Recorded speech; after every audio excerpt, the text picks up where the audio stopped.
Assalamualaikum warahmatullahi wabarakatuh.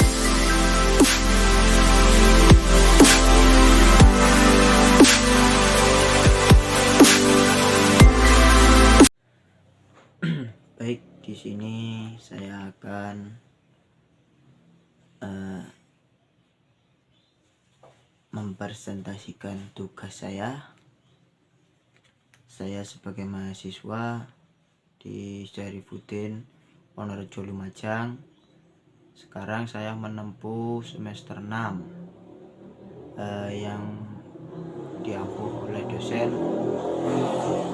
Dr. Ahmad Ikhwanul Muttaqin, MPDI. Di sini ada beberapa tugas dari bapak tersebut, beliau, yaitu PPL 1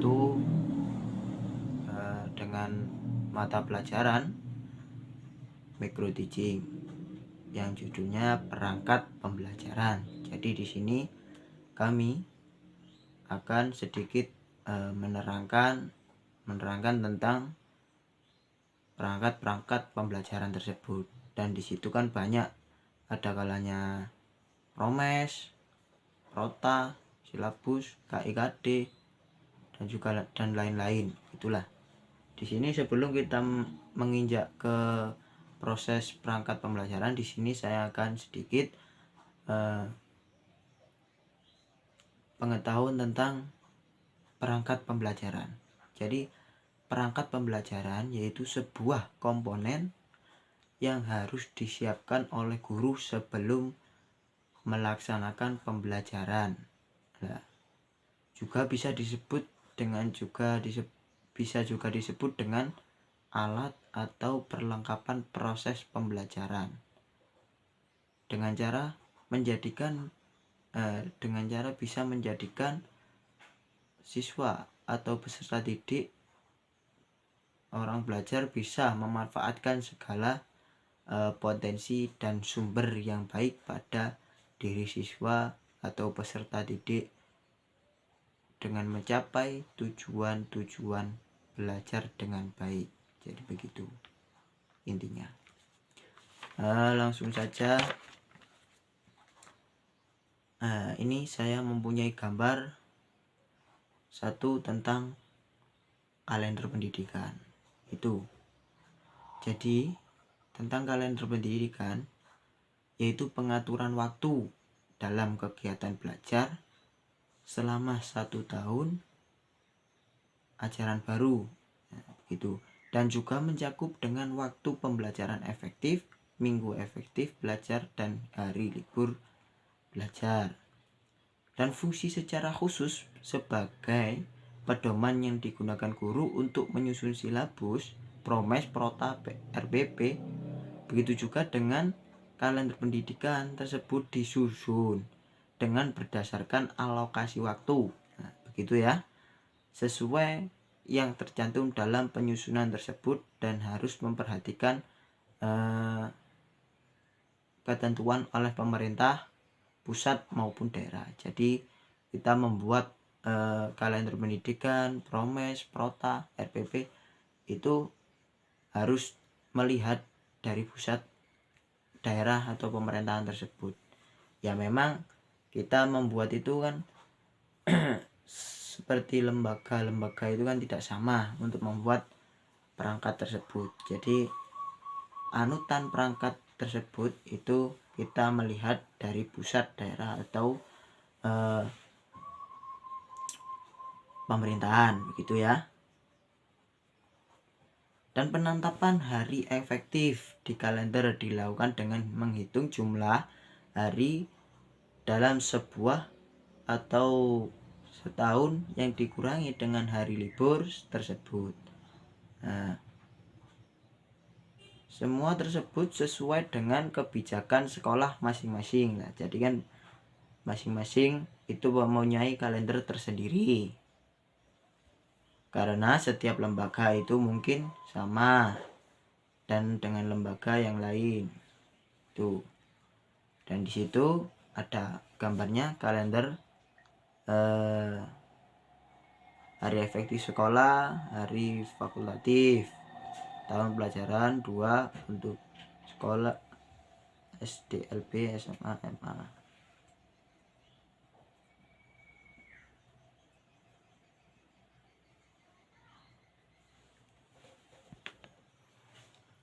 Nah, di situ ada gambar kalender yaitu tentang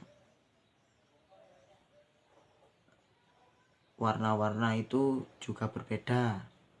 Di situ ada warna merah yang namanya LHB, itu libur hari besar gitu ya. Kalau LU libur umum, LSI libur semester 1. Kalau warna abu-abu libur semester 2. Hijau, warna hijau LPP itu libur permulaan puasa. Nah, warna pink itu libur sekitar hari raya. Warna itu FE itu hari efektif fakultatif. Warna kuning KTS kegiatan tengah semester. Nah, itu. Dan itu warna-warna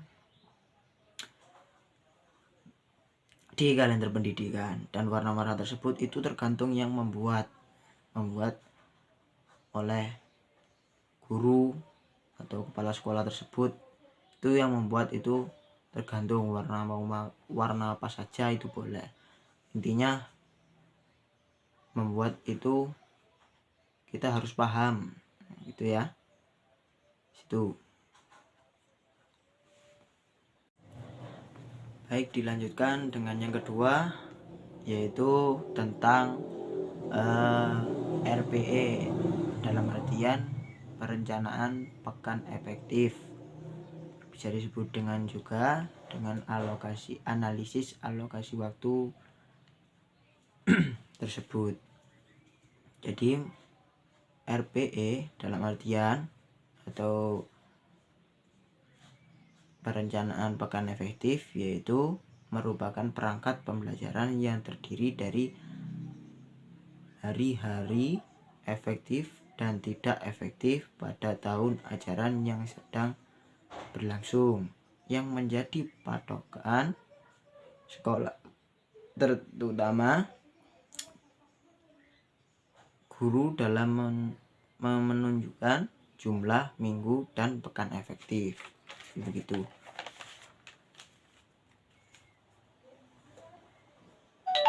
Sebelum kita membuat perencanaan pekan efektif, sebaiknya kita mengetahui apa saja komponen-komponen yang ada di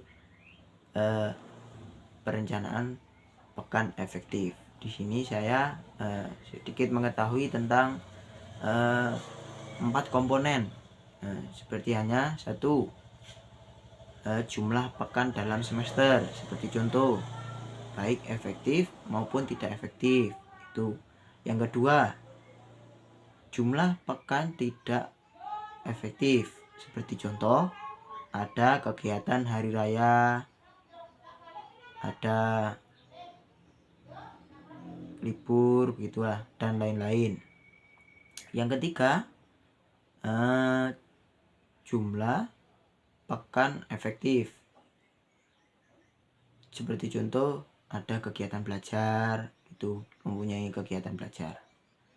Yang keempat, jumlah jam efektif, seperti contoh mengetahui jumlah seluruh jam. Nah, jadi komponen-komponen di perencanaan pekan efektif itu ada 4 komponen.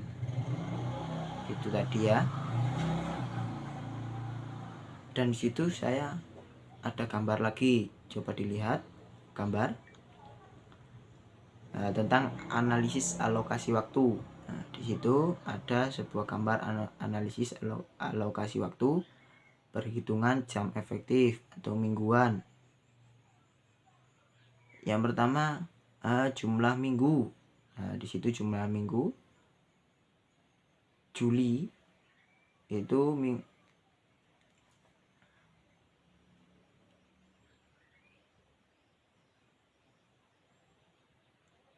jumlah minggu ada 4. Agustus jumlah minggu ada 5. Dan September 4, Oktober 4, November 5, beserta Desember 4. Jadi jumlahnya ada 6. Gitu ya. Yang kedua, jumlah minggu tidak efektif. Ini. Nah, karena ada kegiatan di hari Juli, kegiatan awal masuk sekolah, jadi jumlah minggu ada 2. Oktober ada kegiatan ulangan tengah semester 1. Jumlah minggu itu ada 1. Desember ulangan harian, ada kegiatan ulangan harian, ulangan akhir semester, ulangan akhir semester ya, itu ada 1. Desember libur semester itu ada 1 minggu, jadi jumlahnya 5. Dan situ banyak minggu efektif, jadi 26 dikurangi 5 sama dengan 21 minggu. Nah, begitu. Banyak jam pelajaran, jadi 21 minggu dikali 4 jam pelajaran itu banyak 84 jam pelajaran. Nah, gitu ya. Yang kedua, distribusi alokasi waktu. Nah, di situ ada materi pokok atau kompetensi dasar. Yang pertama Asmaul Husna. Alokasi waktu 6 jam pelajaran. Akidah akhlak terpuji itu ada 12 jam pelajaran dan seterusnya. Di situ ada di gambar ya. Nah, jadi banyak jam pelajaran 1 minggu dikali 24 jam pelajaran berarti berapa? Yang tadi 84 jam pelajaran ya, gitu ya. Jumlah jam pelajaran efektif itu tergantung dianu ya. Di situ ada, jadi dikurangi jumlah jam pelajaran efektif dikurangi jumlah tidak efektif, gitu ya.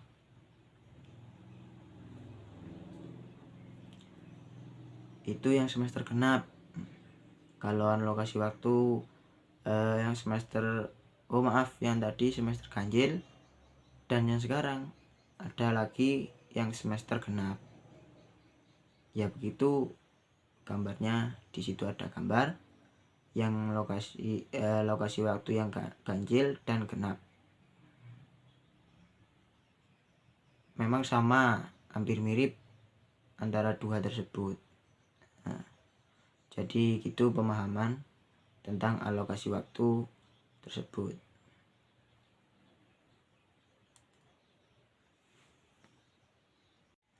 Baik, lanjut yang ketiga yaitu tentang KI dan KD. Nah, di situ KI KD yaitu kompetensi inti dan kompetensi dasar.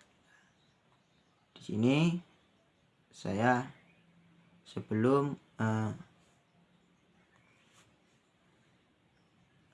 itu ada gambar lagi. Di situ ada gambar kompetensi inti dan kompetensi dasar. Jadi ada sedikit tentang KI KD.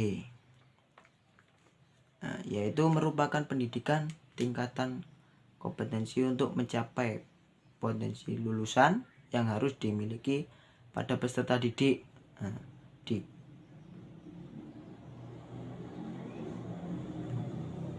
Dan di situ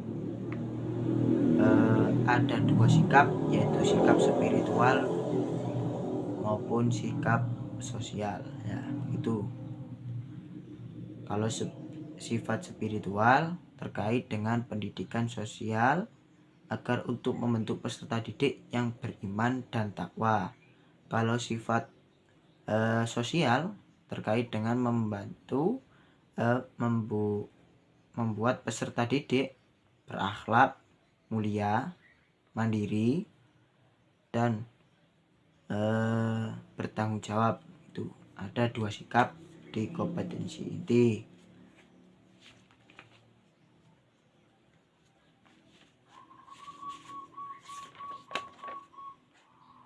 Kalau di kompetensi dasar itu merupakan kompetisi setiap mata pelajaran untuk setiap kelas yang diturunkan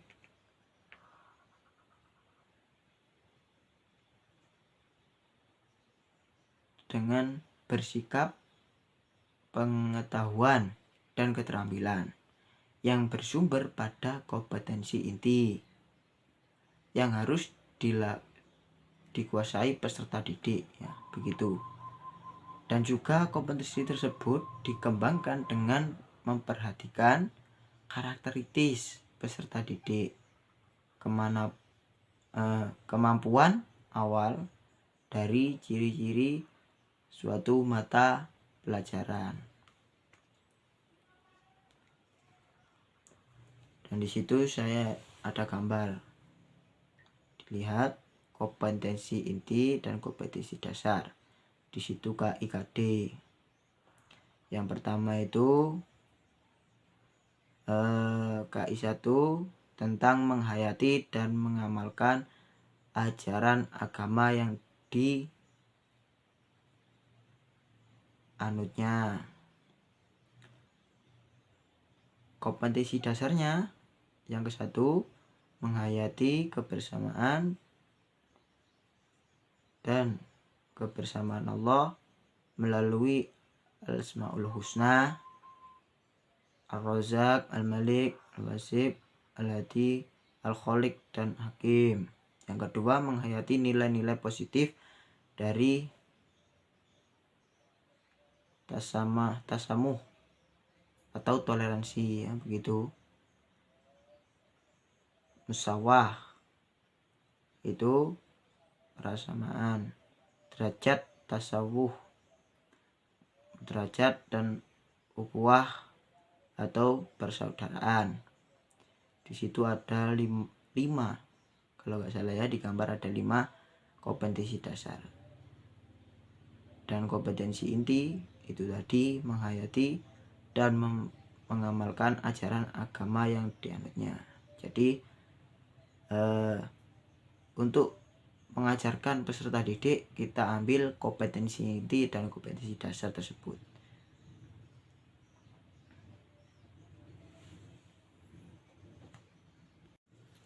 Lanjut yang ke berapa? 3. Yang ketiga yaitu tentang prota. Ya, prota.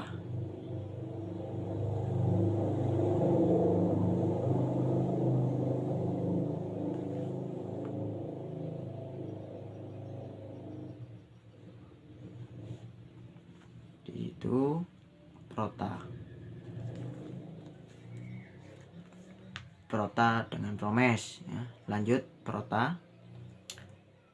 Prota yaitu gambaran suatu susunan alokasi waktu pembelajaran selama 1 tahun untuk mencapai KD yang diharapkan dan bisa diterapkan oleh peserta didik.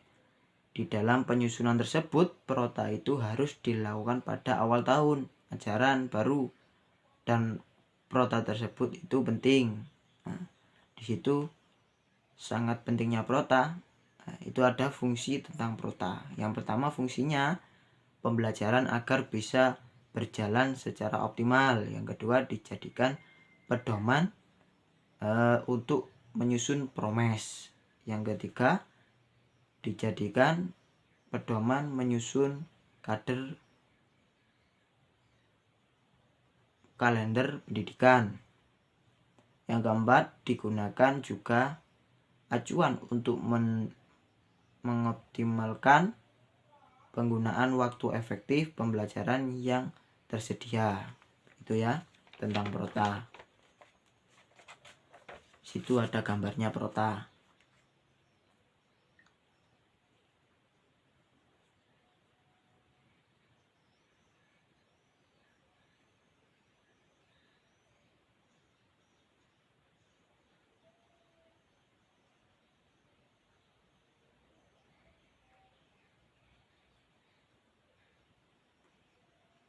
lanjut dengan promes ya. Yang keempat yaitu promes. Di situ ada juga gambar promes. Promes tersebut yaitu penjabaran dari prota yang membuat gambaran pembelajaran dan pencapaian yang ingin diraih selama 1 semester, itu promes. Dan juga ada fungsi dari promes. Yang pertama, bisa mempermudah tugas saat mengadakan pembelajaran 1 tahun. Yang kedua, mampu mengarahkan kegiatan untuk mencapai tujuan belajar yang telah diprogram. Yang ketiga, menjadi pola dasar mengatur tugas peserta didik dan pembelajaran. Yang keempat, menjadi pedoman guru dalam bekerja dan belajar. Yang kelima, itu menjadi bahan untuk menyusun dan data sehingga terbentuk keseimbangan kerja. Nah, itu antara prota dan promes. Itu ada juga gambar di atas, itu ada prota dan promes. Lanjut yang kelima ya. Langsung saja yang kelima, yaitu tentang silabus.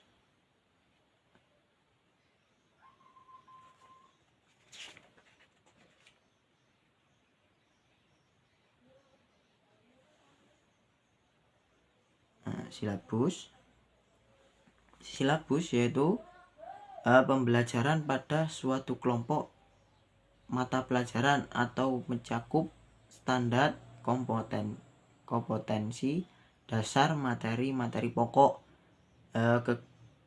kegiatan pembelajaran. Jadi alat belajar dan sumber belajar dan lain-lain gitu ya kalau silabus. Nah, di situ silabus dengan RPP langsung. Kalau RPP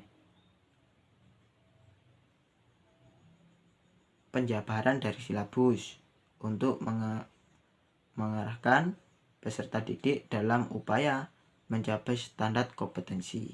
Jadi begitu, ada kaitannya dengan silabus dengan RPP itu hampir sama.